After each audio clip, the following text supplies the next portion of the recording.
Hello one and all, welcome to Seen Through Glass and welcome to episode 1 of the My Next Car series. The series that is going to be dedicated to finding a replacement for my Jaguar F-Type. Today we've come down to Joe Macari because this video is going to be dedicated to discussing budgets, looking at options, all of my thoughts into what will go into finding the perfect replacement for the Jag. And I thought there's no better place to do that than supercar heaven that is the Joe Macari showroom.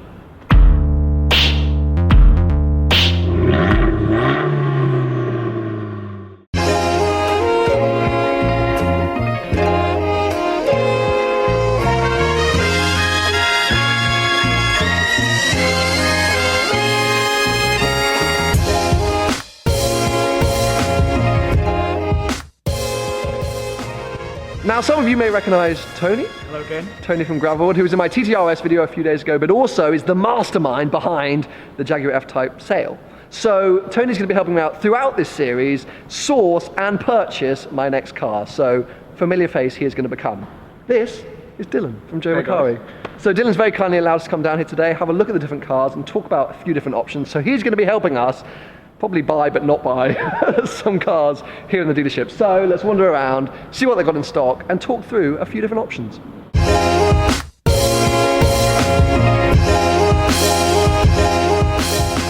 Now I'm pretty sure Dylan has been trolling me, so thanks for that, mate, because he has lined up 1, 2, 3 of basically my dream F-Type replacements. We have got 430 Scud, 430 Scud, Challenge Stradale. So cheers, mate. Now, before you all get started and start trolling me, all 3 of these cars I am certain are out of budget. Dylan, do you know the prices of these 3? So the black on black Scud is 145. Okay. The red and gold Scud is 190, and then the black CS is 200. Okay, so 140 is not the end of the world for a Scud. I do love these cars so much. But I have to, I think the red and gold is slightly nicer. But, oh, it's just so mean. But yeah, I'm not going to get too carried away. Whilst these would be fantastic replacements, I think potentially a little bit of a stretch. Now, I could go all Paul Wallace and go Lambo. And I think this would suit me a lot. Tony, this is up your street as well, mate. You don't like convertibles, mate. It's no good. But it's blue. Can you see this? Blue on blue Gallardo Gen 1. I mean, that is pretty... And that's a bargain right there. What else is bargains is, look, bloody Mercy as well. This could be... I mean, this would be... I mean, I think Paul Wallace would actually kill me. But it's a manual. These are appreciating, aren't they? I mean, they definitely are. Gen 1, so this is the 6.2. It's definitely picking up. It's definitely picking up. Hashtag investment. But very, very cool. And then, I mean, you're literally here to try and sell me a Stradale, aren't you? And look at this, a Ferrari edition 695 Pasto. This is literally my car, but in red and sort of more Ferrari bits on it. Oh, but yeah, I mean, this should be probably my 2-car garage, but this and this is unaffordable because I think the Ferrari edition is around 40 grand, which is more than my car for sure, and this, I mean, let's not even go near it. But this is cool. Hold on a sec, guys. So this is an original CLK Black Series? Yep, with a custom paint job for the matte silver. Wow. Okay, this is super nice. Look how aggressive this thing is. Loud. Very loud. A little bit dated. A bit basic inside. I'm not sure I want a Mercedes, but oh, and tyre writing. Get in. That's 100. 100 grand this? Yeah. Bloody hell. We like that, don't we, Tony? Yeah. That is very cool. It's in budget. Now, this could be classed as a move backwards, but I just wouldn't care. 4C Spider, the best car in your showroom, by a mile. It's an overgrown go-kart. Yeah, so cool. I mean, yeah, guys, I'm not going to get another 4C, but I do still love seeing these, and I still have not driven a Spider. I was supposed to drive one in LA. That was a bit of a mumble. In LA, but didn't get the chance in the end, and I am still super intrigued by what the Spider would be like. Cool to see one, as I say, it's not going to be the replacement, but very nice. Now this, if I win the millionaire lottery, GTO. Oh, these cars are so cool, and very nice spec. Red on red on red on red. Oh, this interior is just a beauty. If I could pick any car in here, that's what I'd have. Really? Yeah, that's This is your car, of all the cars in here? cars in here, I'd have that. Even over the Koenigsegg? Even over the It's just the back wheel gets me every time. It's just so big. Well, let's just come on. I mean, obviously we're not going to be looking at Koenigsegg's, but whilst there's one here, yeah, you've made a sale. Yeah, what a thing. This is quite an interesting one. It's the CCXR. Okay. So it's the flex fuel one, but it's the edition. So what Koenigsegg did was they made 6 edition cars. They made 2 CCRs and 4 CCXRs. This is the only right-hand drive CCXR edition on the Wow. That's why it's behind ropes and posts. It is mad. It's really cool how you can see how this very obviously served as the test platform for the Agera. Like the back ring is really similar. Yeah, it looks like the most up-to-date one that I've seen, and you've got that nice Koenigsegg edition badge in there. 1,018 horsepower. Wow. 85. It is How much is it? 825 pre-tax. In budget then. Now, as useful as this exercise has been, I don't feel like any of these cars are in my budget. So I think you and me need to go for a bit of a drive, have a chat, talk about the various options and actually what we're thinking about here, because as nice as it is to come to the candy store that is the Jaguar Car showroom, it's also kind of torture.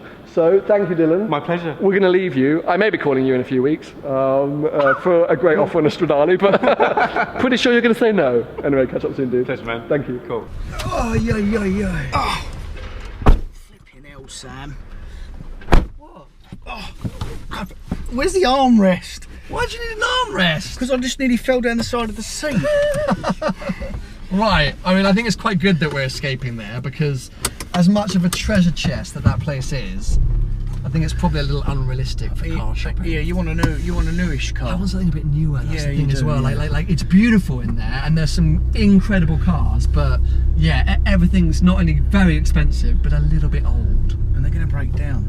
Yeah, they probably They are. will break down. I don't want you ringing me up every 5 minutes saying, Tony, come and rescue me. I'm on the A3. Yeah. So, should we pop along to Romans International and see Yeah, what that's they've better. got? Yeah. I think like they might have some slightly more modern things, and we can talk on the way about sort of the options and the budgets and things like that.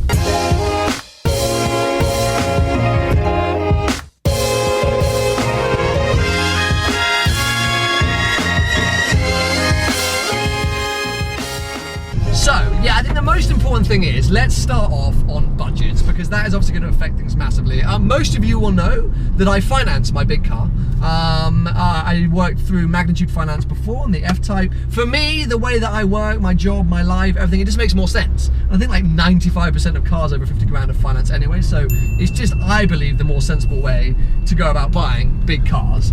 And I've done some sort of initial sort of estimates on sort of rough budgets and cars, and I think we're kind of looking at like a car price between 90 and 110 grand.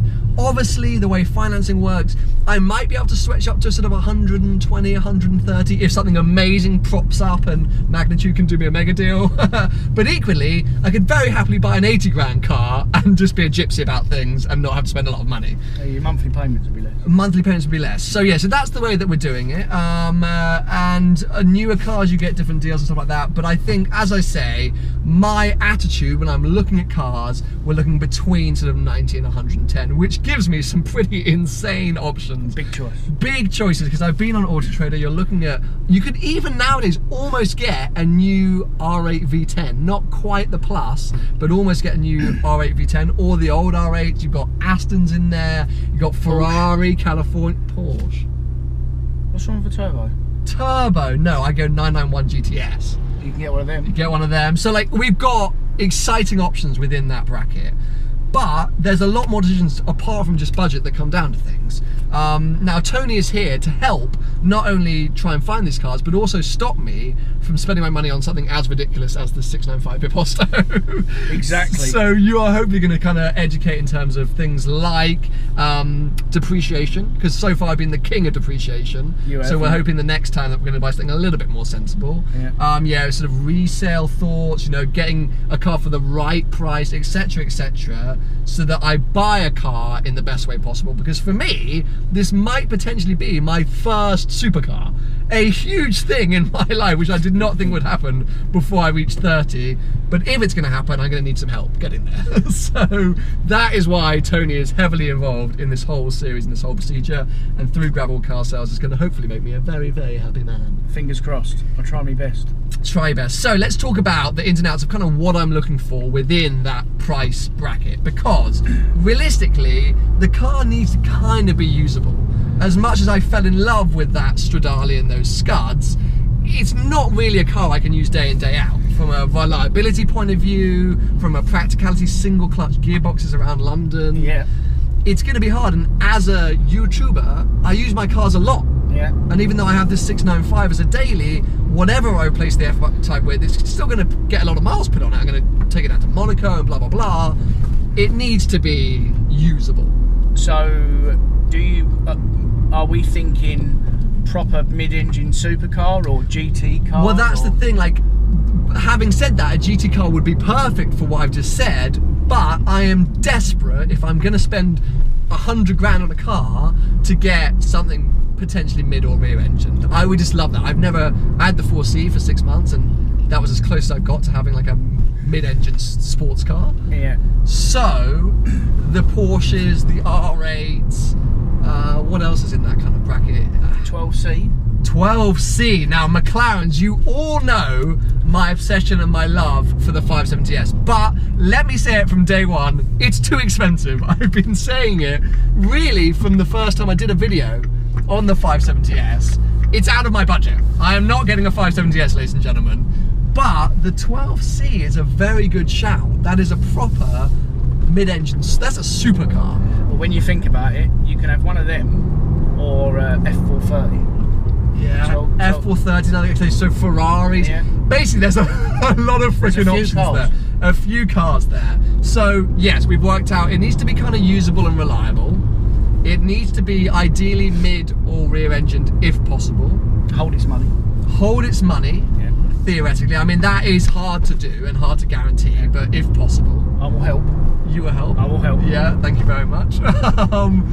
And on top of that, it needs to look and sound good, because fundamentally, I'm not obsessed with performance. I love quick cars, and I think if you're spending 100 grand on a car, it's going to be quick. But I don't need to set record books alight. So I'm perfectly happy getting a car that maybe is half a second or a second slower than what I could get if it looks amazing and sounds amazing. For example, if we were looking at 150 grand, an Alfa Romeo 8C, beautiful car, sounds incredible, apparently dog shit to drive, but I don't think I'd care because of everything else. So it's about what feels and fits right for me. Yeah. Yeah. So we've got a few things there, guys, a bit of a sort of list of characteristics and traits. Let's head down to Romans. They have no idea I'm coming, so I might not be able to film that much. See what they have on the forecourt and if that will help the sort of decision process. Because after this episode, starting next week, the test drives will begin. So we need to start putting our heads together and working out what I actually want to go and test. And we're going to spend some money. And I'm very good at spending other people's money. Please don't spend lots.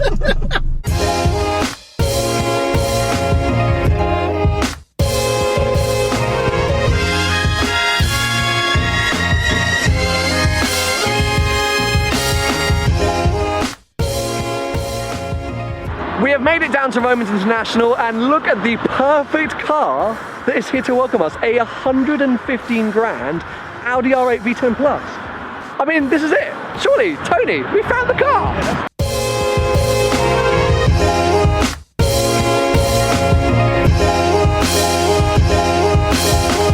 Now this is very interesting. This is the brand new BMW M4 Gts, which I actually really like the idea of. I know you're all going to be like, oh, what? I thought you didn't like it. But saw one in LA, thought it was amazing.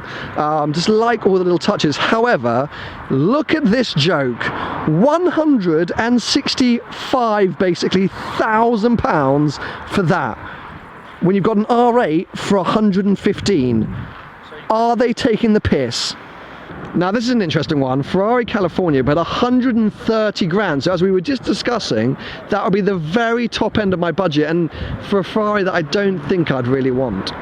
Another interesting car. This is a GB edition Porsche 991 Turbo. I think a Turbo S. Again, right at the top end, 130 grand. I just think a Turbo S a little bit too boring. Got a Cayman GT4 right next to it for 100 grand. Not for me, the Cayman GT4. Incredible car, but not for me and not for that price. What else we got along here? Got Paul's car. Now this is what we're talking about. I love this completely pointless limited edition Huracan. The Avorio, whatever it's called, 225 grand. So definitely not a car I'm looking to buy, but this color, oh, I think it is the sexiest looking Huracan I've perhaps ever seen. Love, love, love, love, love. Oh, and P1, lol. 2 P1s, 3 P1s, haha, lol.